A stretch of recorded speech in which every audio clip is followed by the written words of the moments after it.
इस वीडियो में हम लोग डिस्कस करने वाले हैं स्मॉल एचएनआई आईपीओ कैसे अप्लाई किया जाता है, बिग एचएनआई कैसे किया जाता है, कैलकुलेशन कैसे की जाती है, कितने लॉट मेरे को अप्लाई करने हैं, यूपीआई और एएसबी दोनों मेथड बताने वाला हूं। ज़ीरोधा, ग्रो, एंजल वन, अब स्टॉक, कोटक सिक्योरिटी, हर एक डीमैट अकाउंट के अंदर जाकर आपको प्रैक्टिकली दिखाने वाला हूं।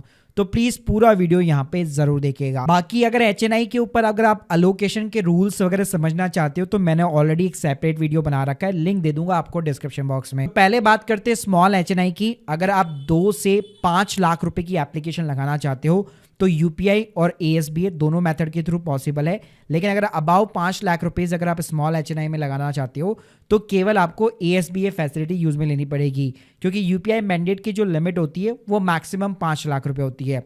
यहाँ पे आपको रूल्स पहले ही बता देता हूँ। अप्लाई करने से पहले बिड को जो है केयरफुली प्लेस करना, क्योंकि आप बिड लगाने के बाद में एप्लीकेशन को डिलीट नहीं कर पाओगे, ना ही मॉडिफाई करना चाहोगे अगर आप डाउन करना चाहते हो, अपने लॉट साइज को डिक्रीज करना चाहते हो। प्लस कट ऑफ प्राइस के ऊपर आप अप्लाई नहीं कर सकते। तो चलो बॉस, सीधा मैं आपको ले चलता हूं ज़ीरोधा के अकाउंट में। शुरुआत करते हैं हम लोग यहाँ से। तो सबसे पहले हम लोग आईपीओ वाले सेक्शन के अंदर जाएंगे। मान लो मैं नॉर्थर्न वाला जो है आईपीओ अप्लाई करना चाहता हूँ, सिंपली अप्लाई नाउ बटन के ऊपर क्लिक करूंगा। आपको इंडिविजुअल इन्वेस्टर ही हमेशा सेलेक्ट करके रखना है। अब यहाँ पे जो बेसिकली एचएनआई के अंदर जो एप्लीकेशन कन्वर्ट होती है वो यहाँ पे आपके बिट्स के अकॉर्डिंग होती है कि कितना, अगर आप 2 लाख से ऊपर लगाना चाहते हो तो आपकी जो एप्लीकेशन होती है हमेशा ऑटोमेटिकली एचएनआई के अंदर ही कंसिडर होगी। अब भाई मेरे को पता कैसे लगेगा कि कितनी क्वांटिटी मेरे को यहाँ पे जो इंक्रीज करनी है? तो देखो, इसका सबसे बेस्ट तरीका है, अगर आपको लॉट साइज पता करना है तो चित्तौड़गढ़.com की वेबसाइट पे चले जाओ। यहाँ पे आपको सारे एसएमई और मेन बोर्ड दोनों आईपीओ देखने को मिल जाते हैं। तो जैसे मान लो मैं ये नॉर्थर्न वाला ही आईपीओ ले लेता हूँ, तो इस एप्लीकेशन के अंदर अगर आप नीचे नीचे जाओगे तो यहाँ पे आप देख सकते हो आपको लॉट साइज देखने को मिल जाता है। प्लस यहाँ पे आपको नंबर ऑफ दी शेयर्स भी देखने को मिल जाते हैं कि मिनिमम मेरे को 798 शेयर्स यहाँ पे अप्लाई करने हैं। तो मैं यहाँ पे क्या करूँगा, सिंपली अपनी एप्लीकेशन को 798 कर दूंगा। तो आप देख सकते हैं अब अमाउंट पेबल मेरा 2 लाख के ऊपर हो चुका है। तो ये एप्लीकेशन ऑटोमेटिकली एचएनआई के अंदर ही कन्वर्ट हो चुकी है। अब एचएनआई में आप कट ऑफ प्राइस के ऊपर जो है नहीं लगा सकते, मतलब ये जो बॉक्स होता है ना, इसको आपको चेक बॉक्स करके नहीं रखना है, इसको अनबॉक्स ही करना है और मैनुअली जो है यहाँ पे आपको अपनी प्राइस डालनी है। तो मैनुअली भाई जो भी यहाँ पे रेंज होगी उसके अकॉर्डिंग यहाँ पे आप अपनी कोई भी एक प्राइस मैनुअली सेट कर सकते हो। और जैसे नॉर्मल प्रोसेस होता है कि जैसे मैं सबमिट बटन पे क्लिक करूंगा, यूपीआई की एक रिक्वेस्ट आएगी, उसको मैं मैंडेट करूंगा, तो इस तरह से स्मॉल एचएनआई में 2 लाख से ऊपर की आपकी एप्लीकेशन लग जाएगी। ऐसे ही मान लो अगर मैं ग्रो की बात करता हूं तो वहां पे भी अगर आपको अप्लाई करना है, सेम यहाँ पे अप्लाई नाउ बटन पे क्लिक करना है। यहाँ पे अच्छी बात क्या है, आपको ना कैटेगरी मिल जाती है, जैसे ज़ीरोधा में नहीं मिल रही थी तो यहाँ पे पहले से आपको हाई नेटवर्थ इंडिविजुअल वाली कैटेगरी मिल जाती है। अब आप देख सकते हो मिनिमम जो शेयर्स थे यहाँ पे ऑटोमेटिकली 798 आ गए। मैं अब इसको डिक्रीज नहीं कर सकता, इंक्रीज जरूर कर सकता हूँ। और जैसे मैंने बताया कि यूपीआई की एक लिमिट होती है 5 लाख तक, तो आप देख सकते हो यहाँ पे जो मैक्सिमम आपकी एप्लीकेशन जाएगी वो केवल 5 लाख तक ही जाएगी। अगर 5 के बियॉन्ड भी अगर आप जाना चाहते हो तो ये मना कर देगा। प्लस यहाँ पे भी सेम कहानी है, आपको कट ऑफ प्राइस वाला जो चेक बॉक्स है उसको अनचेक करके रखना है और मैनुअली जो है अपनी बिट की प्राइस डालनी है। अगर मैं एंजल वन की बात करूं तो यहाँ पे भी अच्छी बात है, ग्रो की तरह आपको ना अलग से कैटेगरी देखने को मिल जाती है, एचएनआई की अलग से कैटेगरी देखने को मिलेगी। तो सिंपली जैसे आप अप्लाई नाउ बटन के ऊपर क्लिक करोगे तो अपने आप ही आप देख सकते हो आपके जो लॉट होंगे ना वो अपने आप ही वो आपको सेलेक्ट करके दे देगा, मैनुअल सेलेक्ट करने की जरूरत नहीं पड़ने वाली है।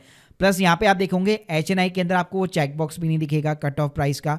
तो यहाँ पे अगेन मैनुअली अपनी बिड डालो, अपना यूपीआई आईडी डालो और उसके थ्रू आप मैंडेट करवा सकते हो। और यहाँ पे भी देख सकते हो आप एंजल वन में ये आपकी एप्लीकेशन को जो है 5 लाख के ऊपर नहीं जाने देगा, क्योंकि मैंने बताया कि मैक्सिमम लिमिट ही आपकी यूपीआई की 5 लाख की है। ऐसे ही भाई अगर मैं अप स्टॉक की भी बात करूं तो वहां पे भी सेम कहानी है, वहां पे आपको कैटेगरी अलग से नहीं मिलेगी। जैसे ज़ीरोधा में देखा था इंडिविजुअल वाली ही कैटेगरी मिलेगी, आपको सिंपली अपने जो लॉट साइज है उसको इंक्रीज करना पड़ेगा।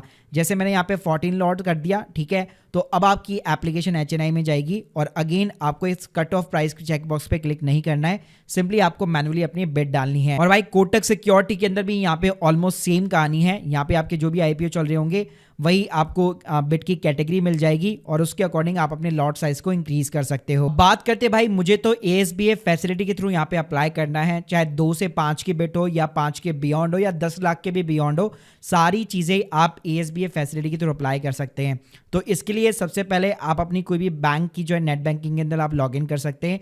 वहाँ पे आपको हमेशा एक इन्वेस्टमेंट का सेक्शन मिल जाता है और वहाँ पे आपको ASB का सेक्शन मिल जाता है। अब सबसे पहले यहाँ पे आपको अपनी DPID चाहिए होगी, जो CDSL का अकाउंट नंबर होता है। तो अगर जैसे मैं ज़ीरोधा की बात करूँ, आप कंसोल के अंदर जाओगे तो डीमेट के अंदर आपको वो DPID देखने को मिल जाती है। अगर मैं ग्रो की बात करूं तो वहाँ पे भी अगर आप प्रोफाइल में जाओगे तो वहाँ पे भी आपको CDSL की डीमेट अकाउंट नंबर करके दिख जाएगा। इसके अलावा आप स्टॉक की बात करो तो वहाँ पे भी सेम कहानी है। आप अपनी प्रोफाइल वाले सेक्शन के अंदर जाओ, वहाँ पे भी आपको डीमेट अकाउंट जो है CDSL का दिख जाएगा। और अगर मैं एंजल वन की बात करूँ तो वहाँ पे भी भाई प्रोफाइल वाले सेक्शन के अंदर ही CDSL का DPID दिख जाता है। अब देखो इसके अंदर आपको एक बार जो है बेनिफिशियरी का रजिस्ट्रेशन कराना पड़ता है। ये बैंक टू बैंक ना डिफर करता है, हो सकता है आपके नेट बैंकिंग में ये ऑप्शन हो या ना हो।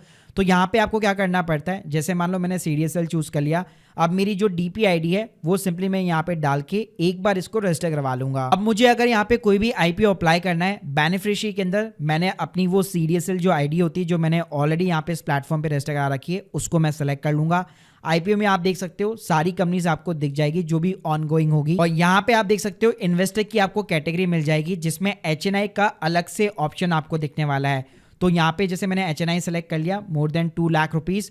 अब यहाँ पे आपकी मर्जी है भाई, 2 से 5 डालना चाहते हो, 5 से 10 डालना चाहते हो, और 10 के बियॉन्ड भी डालना चाहते हो, जितना आपके अकाउंट के अंदर बैलेंस पड़ा हुआ है। और अगर आपको चेक करना है कि भाई मेरे को कितने लॉट यहाँ पे अप्लाई करने पड़ेंगे, तो सेम है, चित्तौड़गढ़ की वेबसाइट पे जाओ, वहां पे सिंपली आपको जो भी लॉट साइज होगा वो दिखा देगा, नंबर ऑफ द शेयर्स भी दिखा देगा। प्लस चित्तौड़गढ़ की वेबसाइट पे ना एक लॉट साइज कैलकुलेटर भी मिल जाएगा। तो अगर आप मैनुअली भी यहाँ पे कोई अमाउंट डालते हो, जैसे मान लो मेरे को 11 लाख रुपए इन्वेस्ट करने हैं, ठीक है, तो ये अपने आप find number of the shares आपको इजीली बता देता है।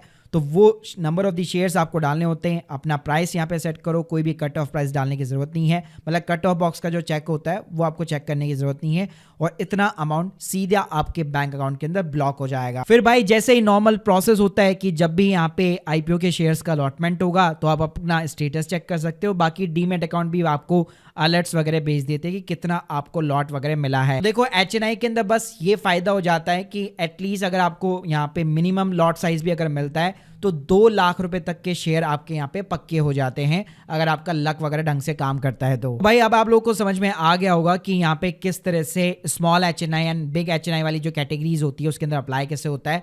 बाकी अगर आप जानना चाहते हो उसके रूल्स फर्दर कि कितना रिजर्व रहता है पोर्शन वगैरह और क्या क्या कंडीशंस होती है अलॉटमेंट की, तो उसके ऊपर मैंने सेपरेट वीडियो बना रखा है। बाकी अगर आप लोग के कोई भी डाउट्स हैं कमेंट बॉक्स के अंदर जरूर बताइए। Thank you guys, thank you very much.